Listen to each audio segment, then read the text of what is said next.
ഗസാതെരുവിലെ ചോര കണ്ടേ ഞാനും എഴുതട്ടൊരു കണ്ണീർ കാവ്യം.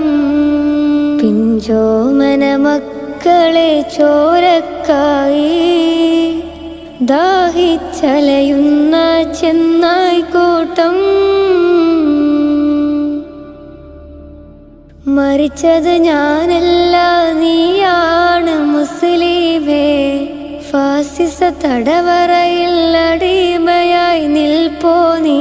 എന്ന് തീരും ഈ കണ്ണുനീരും മോചനം നേടുകില്ലേ?